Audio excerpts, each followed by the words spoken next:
we're students from Pakistan, we're here for just one quarter. But yeah, we're really getting into the American groove and the CW culture over here. So yeah, I guess we should get started now. Yeah, sure. So here's the webcam. So can people see us? Yeah, yes, you can.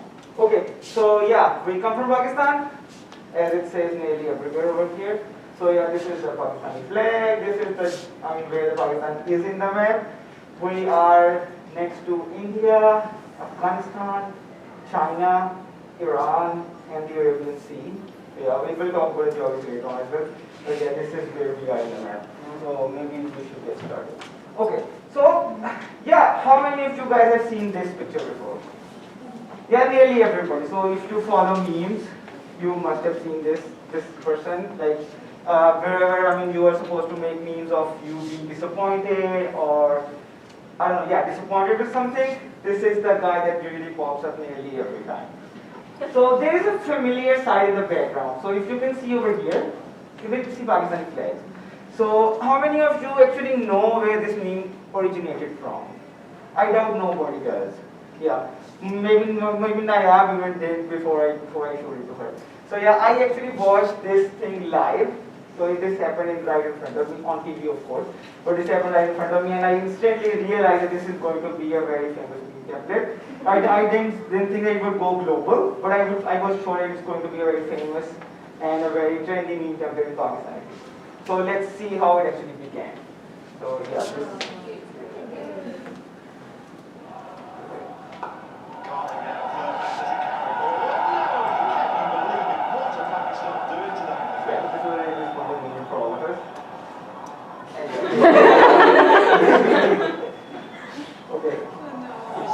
Yeah, so this game, right now as you're seeing this cricket, this is like religion in Pakistan. So cricket is, it's played in a similar manner as baseball is, very roughly. Let's not go into the complications of it.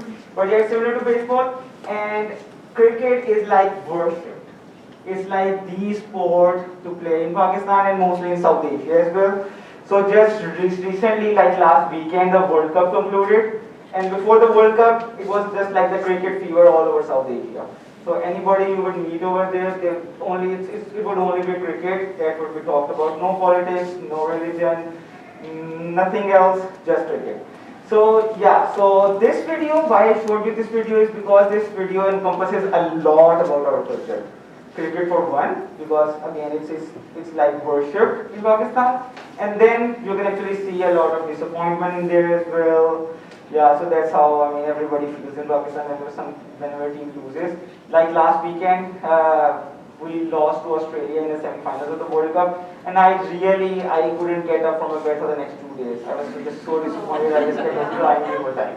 Okay, so yeah, so it shows a lot about our passion, about the disappointment that you get if our team loses, and yeah, it's cricket again. So this video in particular shows a lot about Pakistani culture, and what stemmed from it afterwards shows a lot too. So yeah, so can you go forward? I guess the next slide, yeah, and yeah, here we go. So you should be. So yeah, these are the types of memes that stemmed out afterwards. Yeah, you can go. These just didn't stop. So actually, all of these began from Pakistan, of course. Yeah, so they just didn't stop, and they are still going to even today as well. So whenever I am supposed to express my disappointment to somebody over WhatsApp or over chat, this is just a template that I sent to them. Yeah, I'm really disappointed. Yeah, okay. So this video in particular, and then what stemmed afterwards shows a lot about Pakistani culture. Okay, so yeah. So this was the same guy just 2 weeks ago. So he's not always disappointed. He can be happy at times as well. So this was him like 2 weeks ago when we beat India in a World Cup match. So yeah, so maybe we can just get away with this meme because the guy is finally happy. Yeah. Okay, so that humor, the passion for cricket, the disappointment, and yeah, and everything is actually encompassed in that single video. So Pakistanis are actually really happy people at times. So when I came here to the International Cafes here and people asked me, what is the one thing that you really like about the people back home? I would say it's just the kind of humor that we have. and the fact that we are nearly always happy. So I just kept on giving the example that there might be a war going on, and people would still be making jokes and memes out of it. War, that would include Pakistan itself. So I mean, this is not, I just don't say it, I actually experienced it. It was in 2019. We were at the brink of a war with one of our neighbors, and I swear all I could see on Twitter and on Facebook were just memes. So yeah, we don't get serious about a lot of stuff. Yeah, and this can be a really good example of it. So yeah, I guess now it should be Nayab who should take over. Yeah. Hi. Okay, so I'm going to tell you about how interesting the geographical location of Pakistan is, and also about how much diversity in the geography we have, like in Pakistan. So now you can see in north we have China, to the west we have India, to the east we have India, to the west Iran, and then Arabian Sea, Bay of Bengal. Okay, so now you will see the diversity of the geography of Pakistan.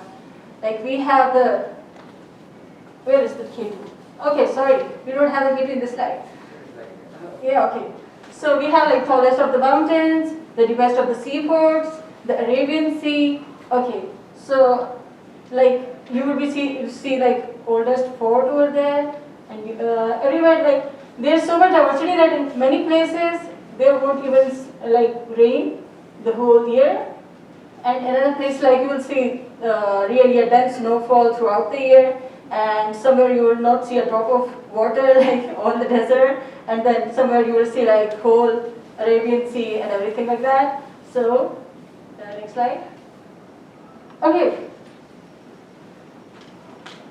and this is really interesting that in world's 15 tallest mountains, Pakistan has like 8 of them, and 3 of them like really famous. K2, that's like the second most tallest one, and then well, you cannot see this. I had a question about this, but still it's fine. Yeah. Can we Maybe we can go ahead. minimize the tab? Yeah, okay. Okay, so I have a question. Whoever do the honors of pronouncing this name right gets to have a dip in the chocolates. Yeah. We have a game for you. So you can actually try and pronounce the word, Yeah. and if you get it right, you can have chocolates. Anyone who dares to pronounce it. Volunteers? Volunteer. Oh, yeah, sure. Yeah, you can. Okay. It's Nanga Parbat. Whoa! That's okay. That's okay, yeah. Maybe I can do it. Okay, so here we go, like, who dares to do this? Raise your hands. Oh, Termir. again? Termir. No. Oh no, Tirchmir. Yes. Yeah, you can still have chocolate. Of course, you can. Yeah. Okay. Going on, yeah. Alright, so another interesting thing in Pakistan that I don't think like most of you people would be knowing about already is the second largest salt mine in the world, and that's Kera salt mine.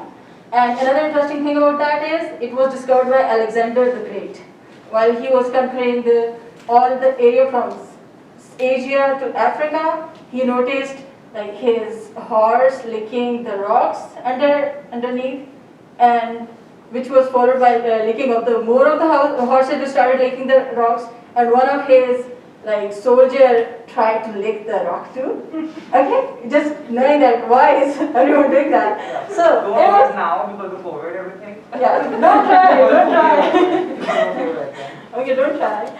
So they just discovered that all the rocks were salty, and after that they discovered that there was the second greatest salt mine over there. Yeah. So then we have the deepest seaport in the world, and anyone here, raise your hand. Pronounce that. Let's see, you can browse it. Yeah, sure. Florida. No. No. Oh, again. Anyone? What? No. No. No. No. Anyone? Anybody else? Go for it.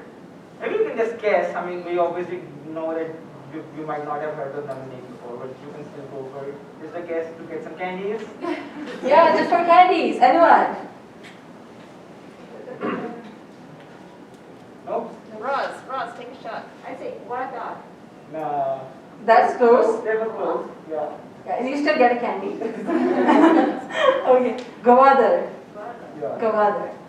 Yeah. So you can get your candies. Yeah. Yeah, it's an Urdu word, so yeah, it's not like pronounced correctly in English, but yeah, that's how it's pronounced. Okay, so Pakistan has like the second most beautiful capital in the world, and that's Islamabad. And you can see Centaurus. You can see we have like Faisal Masjid over there too, which That used to be the largest mosque in the world, but I guess until fairly recently somebody in UAE built a larger one. Yeah, but yeah, it's the second largest mosque in the world, right? yeah, which Heather didn't include in the slides. So yeah, we don't have it on the slide. And this is the night view. Yeah, we have it on the slide. Yeah, Though. It's like too small. It's the largest, but it's too small over here. It's okay. Okay. So yeah, I mean, so among you guys who might be interested in ancient civilizations, you might have heard more about those in Egypt or maybe those in Iraq. However, it was not until fairly recently, it was I guess in 1991 that a couple of really ancient civilizations were actually discovered in Pakistan. So these civilizations are projected to be more than 5,000 years old. And in 1993, I guess, the excavations were done and it was realized how large that these cities were. So this is Harappa. I have been here. This is like pretty near to where I live. This is Mohenjo-daro, that's a little far from where I live. But yeah, these were linked cities and these are as old as like 5,000 years. And it was found that even back in those days, these cities had a fairly advanced sewage system. They had fairly defined religious sort of places and homes and all the streets. And these are proper planned cities. They had their own currency, they had their own kind of different foods, they used to hunt and everything. So these were more than 5,000 years old. It's said that they might have got buried after some really great floods. But yeah, they were recently discovered and these are two of the really oldest the oldest civilizations in the whole world. So these are called the Indus Valley civilizations. So can we move on to the next slide? Okay, so yeah, so you keep on hearing the seven wonders of the world. Maybe the Eiffel Tower qualifies as one, the Taj Mahal, and there are like many others as well. The ancient pyramids of Giza. So I mean, this is not a real or an official qualification, but it's often referred to as the eighth wonder of the world. This is the Karakoram Highway. This is the highway that actually connects China to Pakistan from the very up north. That's where the mountains are. And it's the highest paved road in the whole world. So it's as high as like I guess 5,000 meters high. So this is the highest paved road in the world, and this can get really dangerous at times. So you can actually see that they have to cut the rocks and make a road beneath them. But like more than 1,000 cars go around one way and or the other over this road.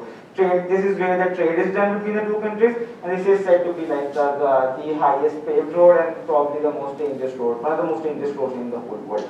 So yeah, this is in Pakistan as well. I've been here as well once in my life. Yeah, so how many of you play soccer? You do? You do? Yeah, not a lot of people here because I guess in Pakistan this is what we call football. But I guess Americans have to develop your own different game that they do call football. I often wonder, why is it that you call this game football when you barely touch your foot? Yeah. I mean, like soccer does deserve to be called football. It's like you keep on kicking it like 99% of the times. But yeah, you had to invent a different game and call that football. So yeah, so this is soccer. I mean, I've written soccer here, otherwise I will always write football. But yeah, so this is soccer, and Pakistan is the, surprisingly, I mean this was a surprise to me as well, like when I learned this like 5 years ago. Although Pakistan does not have a really prominent soccer team, as I said, that cricket and hockey are the prominent sports over there, but Pakistan is the largest producer of soccer balls in the world. And like 70%, like all of these balls are actually produced in a single city. And the city is like, what, 50 miles from my place? I've been there as well. So the city is named Sialkot. And this is where it's like the sports hub of the country. You can get nearly every kind of sports item over there and really cheap. So if anybody of among you wants some sport items, you can get in contact with me. I can get these to you very soon. So yeah, 70% of the world's soccer balls are produced over here. Yeah, this is a single city and this sports hub. Yeah, 21. Is this the point that you should take over? Okay, so Pakistan has world's youngest Nobel laureate as well. This is Malala Yousafzai. She won a Nobel Prize in Peace category. It's after that she challenged the cultural or maybe the very regional norms that women should not get education. And she was barely 13 years old when she started to organize the strikes and everything because she wanted to go to school herself. This is a picture of her herself. When she went to school herself. And later on, when she was 17, she won a Nobel Prize. She got shot in the face by, I guess it was Taliban's, but they just didn't stop her. She kept on with her vision. She graduated from Oxford 4 years ago, I guess, and right now she is in London and still promoting women education. She just got married last week to a guy from my own university. So yeah, I have a legacy to keep here. But yeah, so this is Malala Yousafzai, the youngest Nobel laureate in the world. Yeah, so maybe it's your camera. You have to shine. No? Oh, okay, I still carry on. So Pakistan, as I said, it's mostly a Muslim country. If you look at the flag, you can actually see two colors over here. So the green part of the flag actually represents the Muslim majority. And the white part represents the minorities, which include Hindus and Christians and mostly Sikhs. So I come from Punjab. Punjab was the cultural hub was the very hub of the Sikh population in the Indian subcontinent before we got divided. So Punjab got divided into the eastern part and the western part. The western part comes to Pakistan and the eastern part went to India. And so it's in Punjab that we had the most the Gurudwaras, which are the Sikhs, the place where Sikhs worship. So Pakistan has two of the most significant Sikh Gurudwaras in the whole world. So this is called the Kartarpur Sahib. It's like 10 miles from my place, and yeah, still not visited ever since it got renovated and everything. But yeah, it's like 10 miles from my place, and this is where what was the name of the prophet, the Sikh prophet? I'm sorry, forgetting his name. But this is where the last Sikh prophet actually spent his last days in this world. So yeah, they actually opened this corridor once again, like 3 years ago, and a lot of Sikh pilgrimages visit from India to Pakistan to just come here and pay homage to this place. So yeah, these are two of the most prominent Sikh gurdwaras that you can actually find in the whole world. Yeah, okay, it's the food time now. So, okay, we are talking about the mouth-watering stuff now. So, this is my favorite thing to talk about. Okay. Yeah, I just heard someone saying it. Yeah? Yeah. Oh, you want to pronounce it? Yeah, it was the next question. Yeah. Biryani. Biryani. Yay! You win the candies. Another word. Yeah. Okay. In Pakistan, if you have a gathering and you don't talk about biryani, it's gonna be a sin. Yeah. Actually, it's like a national favorite thing. Like, you ask like 99% of the people, there will be just 1%, like Heather, and he'll be saying like, I don't like biryani. And I like biryani, but you like biryani. yeah. Okay. So just there was just one person who would say like, just to stay, like be the odd one out. Like 99% would say, I love biryani. This is the only thing that I love. Yeah, Yeah. it is like oxygen for food. Yeah. Like, people can devour, you just keep on eating it. Yeah, one thing that I was craving for and was biryani. Yeah. So here it's Shinwari. It's like not nation's favorite, but I would say like it's like favorite in my province, in the city in which I live. It's like made from lamb, cooked in its fat, and like the vegetables added to it is really good. Yeah. Damko, It's northern area's favorite food because they actually need too much of energy. And so what they do, like they will just take the whole of the goat, whole of the lamb or something like not alive, okay? They will just slaughter it and then they'll just put all of it in a big pot and then they'll just cover the lid and cook, let it cook. Like, yeah, it's really interesting to see. Yeah. Okay. This is my favorite.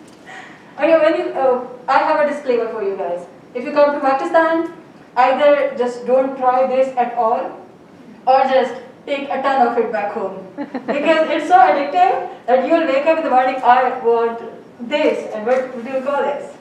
Anyone? Anyone? Welcome pie. Close.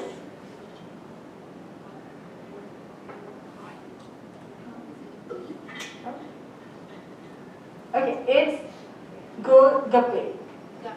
Go gappe. Go means round, and it's always round, and you put like Break it from the top. yeah, you break it from the top, put these chickpeas in it.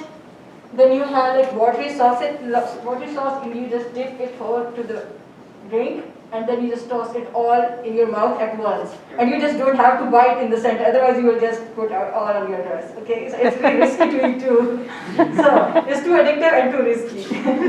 Don't wear fancy clothes while eating this. Okay, this is my favorite. Okay, so another cultural game, Yassu Panju.